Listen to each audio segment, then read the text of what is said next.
అప్పుల లెక్కల వివాదంపై మంత్రి జూపల్లి కృష్ణారావు విసిరిన సవాల్కు హరీష్ రావు ఘాటుగా స్పందించారు. కాంగ్రెస్ మంత్రులు ఎదుటివారిపై గోల్ కొడతామని చెప్పి చివరకు సెల్ఫ్ గోల్ చేసుకుంటున్నారని ఎద్దేవా చేశారు. తెలంగాణ భవన్ కు వస్తానని చెప్పి జూపల్లి తోకముడిచారని విమర్శించారు. గన్ పార్క్ కు రమ్మంటే తాము వెళ్లేందుకు సిద్దమైనా పోలీసులతో అడ్డుకున్నారని ఆరోపించారు. జూపల్లి రాసిన లేఖ తనకు అందిందని, అందులో కాంగ్రెస్ అప్పు 1.77 లక్షల కోట్ల రూపాయలు అని ఉంటే బీఆర్ఎస్ ప్రకారం అది 1.86 లక్షల కోట్ల రూపాయలుగా ఉందన్నారు.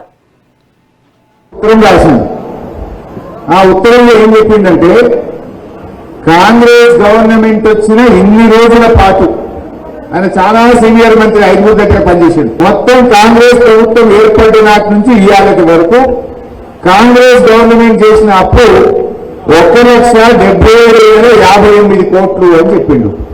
జూపల్లి ఉత్తరం చూపిపోయి నాకు రాసింది ఇది జూపల్లి నాకు రాసిన ఉత్తరం.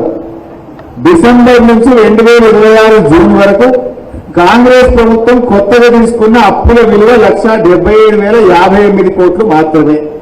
సరే, అదే కాలంలో బీఆర్ఎస్ ప్రభుత్వం చేసిన అప్పులు అసలు కలిపి 2,681 కట్టినాయి అన్నాడు.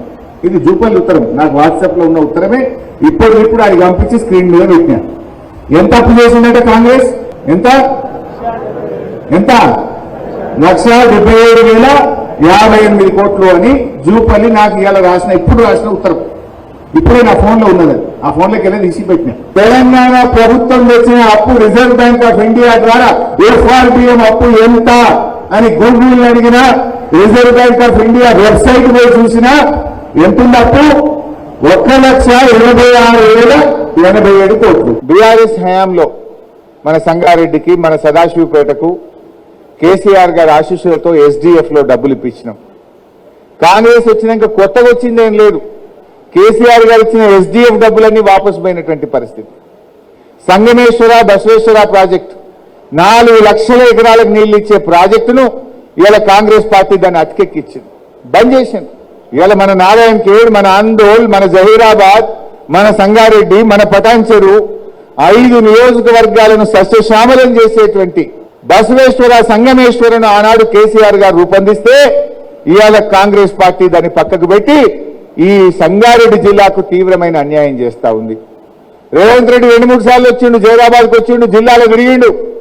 ఒక్కనాడు సంగమేశ్వర మాట్లాడాడు, బసవేశ్వర మాట్లాడాడు, ఈ జిల్లా కాంగ్రెస్ ఎమ్మెల్యేలు మాట్లాడారు, జిల్లాలో ఉన్న మంత్రి అసలే మాట్లాడాడు. అంటే ఇవాళ ఎందుకు బంద్ చేసిండ్రు అంటే, మీ నల్లగొండలను లేదా మీకు కమిషన్లు వచ్చే ప్రాజెక్టులకు ఏమో పైసలు ఇస్తారు, మా సంగారెడ్డి జిల్లా, మా వెనుకబడ్డ బార్డర్లో రాష్ట్ర సరిహద్దుల్లో ఉన్నటువంటి మా సంగమేశ్వర బసవేశ్వరకు ఎందుకు నిధులు ఇవ్వరు అని చెప్పి ఇవాళ మా జిల్లా పక్షాన నేను ప్రశ్నిస్తా ఉన్నా. ఇవాళ పరిస్థితి ఏంది? ఇవాళ మనం ప్రతిపక్షంలో ఉన్నాం.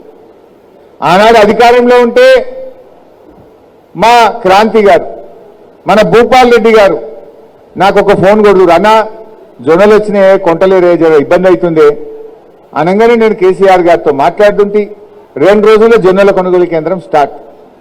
మా చింతన్న ఫోన్ చేస్తుండే, శనిగలు బాగా వచ్చినాయి, ఈసారి ధర లేదు మార్కెట్లో, సంతకు పెట్టాలి అనగానే కేసీఆర్ గారితో మాట్లాడుతుంటే 2 రోజుల్లో శనిగల కేంద్రం పెడదాం. ఇలా పరిస్థితి ఏంది? బీఆర్ఎస్ పోరాడితే తప్ప, రోడ్లు ఎక్కితే తప్ప, ధర్నా చేస్తే తప్ప ఇలా కొనుగోలు కేంద్రాలు పెట్టలేదు. ఆ శనిగలు కూడా ఏం చేసిండ్రు? కేంద్ర ప్రభుత్వం పండిన పంటలో సారణ కొనమన్నదట, సారణ కొన్నారు, బంద్ పెట్టిండ్రు. అంతేనా? కేటీఆర్ గారు కూడా వచ్చిపోయిండ్రు, నేను కూడా వచ్చి డిమాండ్ చేసినాం. పాపం శనిగలు పండించిన రైతులు తిరిగి తిరిగి ఎదురు చూసి లాస్ట్కు సగం ధరకు అమ్ముకొని ఇలా ఆగమైపోయినటువంటి పరిస్థితి. శనిగలు కొన రైతులు జొన్నలు కొన్నారు కొట్లాడంగా. ఆ జొన్నలకు 72 కోట్ల రూపాయలు ఇంకా రైతులకు డబ్బులు చెల్లించాలి.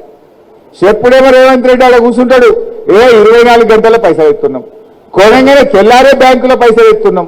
మరి జొన్నలు కొని 4 రోజులైంది రేవంత్ రెడ్డి, ఎందుకు జొన్న రైతులకు ఒక్క సంగారెడ్డి జిల్లాలోనే 72 కోట్ల రూపాయలు ఎందుకు ఇవ్వలేదో నేను అడుగు